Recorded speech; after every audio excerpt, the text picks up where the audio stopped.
Matthew here. Welcome to another battle of the debuts. Seems to be quite a lot of people's favourite at the moment. They love doing the battles. And today we're going to go back to the 60s. And two bands that started in the 60s. And part of that British invasion. We had the Stones, the Beatles.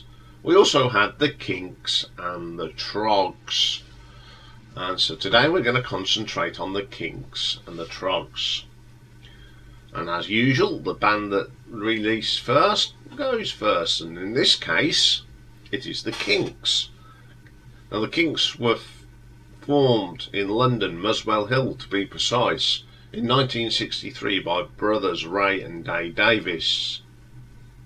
And they are regarded as one of the most influential rock bands of the 1960s.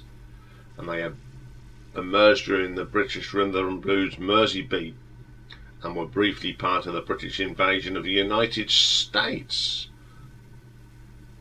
They've had big hits all over the UK and the United States.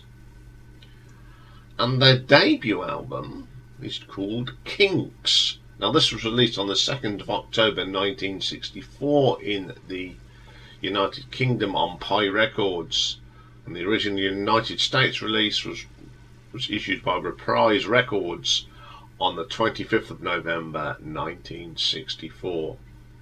Now this is the British version, so if it's a bit different in America, I always just do the British ones because I'm English and it's the ones I know. So the band on the debut album Kinks was Ray Davies on lead and backing vocals, rhythm guitar, harmonica, lead guitar on I'm a Lover Not a Fighter, Dave Davis on backing vocals, Peter Quaife on bass guitar, Mick Avroy on the drums. Additional musicians on this are Raza Dupree on backing vocals, and Perry Ford on the piano. Bobby Graham does drums on Revenge. Arthur Greenslade plays piano on another track. Jimmy Page plays a 12-string acoustic guitar on a couple of the tracks. And it was produced by Shay Telmy. So, first track on this one is a Chuck Berry cover, Beautiful Delilah. It's a really good version of it. I mean, anyone that does a cover of a Chuck Berry, there's never been really bad ones. It's a great song by Chuck, and the Kinks do a really good version of it. So Mystifying, it's a good song, but it hasn't got that Kinks grit. It hasn't got that distorted guitar. It's still, you know, in the early days, they were just a pop band. And it's a really good tune, don't get me wrong. Then we get Just Can't Go to Sleep. Very short track, but it's just a very 1960s pop song. There's nothing wrong with it. It's really solid. Then we get another cover. I mean, a lot of covers on these first albums, some of these great iconic bands. And this is Long Tall Shorty, which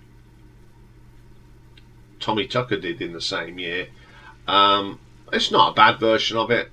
They're very similar sort of arrangements. It's a pretty good song anyway. Then we got I Took My Baby Home. Really good song.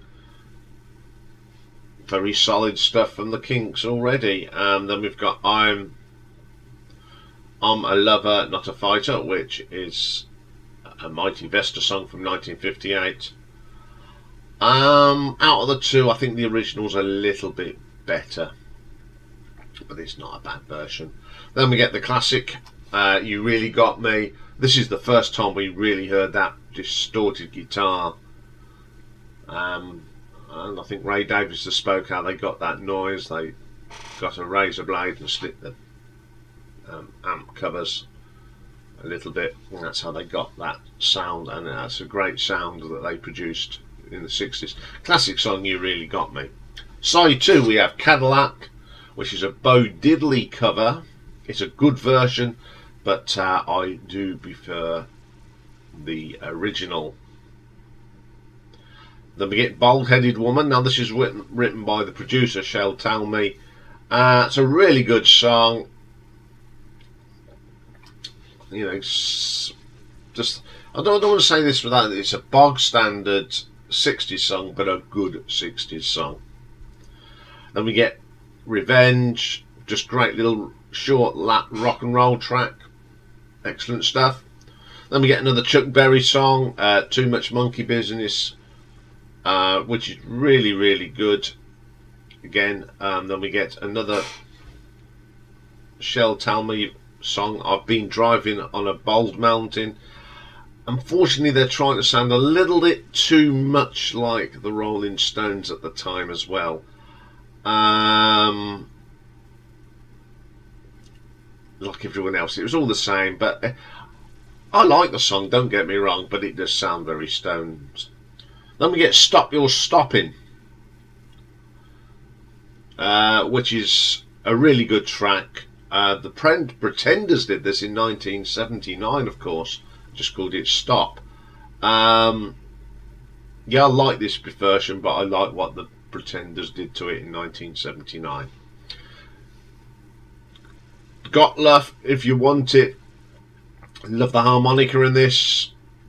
It's a really good track. Very Rolling Stones again, but everyone was doing the same. And that was the last track. Okay, this album, it's a good album, don't get me wrong, I think it's really good, but it certainly hasn't got that Kinks grit that we got as time went on. I'm sure that at some stage there is going to be a full Kinks album ranking, so we'll see how they develop, but the covers are okay, they're not bad versions. I mean, a lot of the bands were doing it, the Beatles, the Stones, the Who, they all had lots of covers on these first albums just to get albums out for the fans. They certainly improved with age, and they were still going in the 70s, so yeah, pretty good. I think that they did get better. There's not many reviews of these albums, but we can see how they did in the charts. There wasn't much going on, but this is what I did find. At the UK Melody Maker top 10 LPs, it got to number 4. This is 64 to 65. The NME, it got to number 5. The UK Retailer, number 3. US Billboard top LPs, 29. The Cashbox, 25. Top American 20, and the West German Hit Parade number 7. And the end of year performance, it was 98 on the US Billboard. So yeah, it was quite popular over here. So let's have a look at the nuts and bolts of Kinks. Song quality. There's a lot of covers on here, but the songs they wrote a few themselves, and Shell wrote some. There's some good songs on here, but they certainly got better as they went on. So I'm going to give that a 3 out of 5. Production. You got to remember this is 1964, but the sound they got was pretty good. So I'm going to give that a 3 out of 5. Reception. Looking at these figures, it was really popular in the UK. I mean, it was top 10 in all the music press at the time. Did well in America as well, so I shall give that a 4 out of 5. Cover design, a little bit too pink. You seem to lose the band in the picture, so I'm going to give that a 3 out of 5. So for Kinks by the Kinks gives us a grand total of 13 out of 20.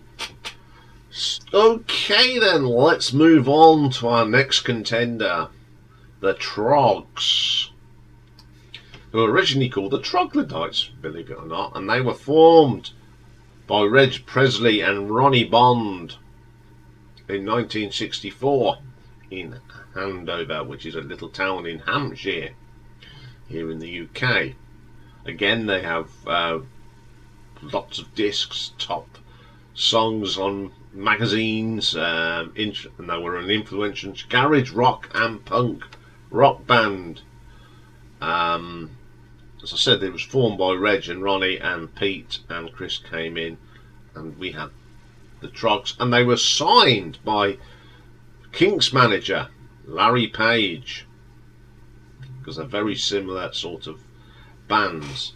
So their debut album is this one, From Nowhere, and it debuted in 1966, released in America with this cover as Wild Thing in the United States, the alternative track listing, but this is the British version we're looking at. So we have Reg Presley on lead vocals, Chris Britton on guitars and backing vocals, Pete Staples on the bass, and Ronnie Bond on the drums. First track on here is a cover song originally done by the Wild Ones from 1965, and it is Wild Thing.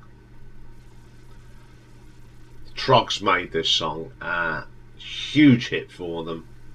It's a great classic song from the 60s. Then they get the next song's a cover as well, and it's called the Kitty Cat song. Now this was originally released by Lee Dorsey, a little bit different, but of course this is a great version of it, and it's a great song, and I love this song. I definitely prefer the Troggs from. Then we have Ride Your Pony, another Lee Dorsey song, but this is much heavier. Lee Dorsey's is really soulful, but this has got a really heavy guitar riff in it from 66. Really distorted from Chris Britton. Absolutely brilliant. Now, another cover is the next one, and it's Hi Hazel. This is done by Gino Washington and the Ram Jam Band, and that's a great song. Same year as this, 1966, but the two versions, I prefer this one. It's absolutely cracking. It's a great song. The guitar's great. Then we get a song called I Just Sing. Now this is an original written by Reg, and I love this song. It's got a nice melody on it. It's a really nice little song, and I do like that track. Then we get Evil, another good track with a great guitar solo by Chris, written of course by blues singer Singleton Jr., and they do a great version of it. It's absolutely brilliant. Then we get Our Love Will Still Be There, an original composition by Reg Presley. Great track. Love the bass line on this from Pete. Absolutely brilliant. That guitar from Chris, very distinctive sound that the Troggs had. And then we get Louie Louie, originally recorded by the Kingsmen. Beach Boys have had a go of it, and of course Motorhead, but this is a really good version. I quite like the Troggs version of it. Then we get Jingle Jangle, a really good track. I love the piano in this.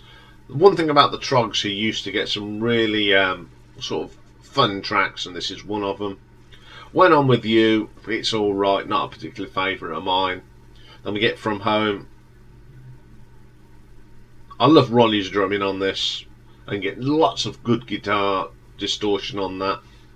Then they do a track that not many people have covered by Chuck Berry, and it's one of them forgotten tracks by Chuck Berry, and it's the Jaguar and Thunderbird, which is a great Chuck Berry song, and they do a really good version of it.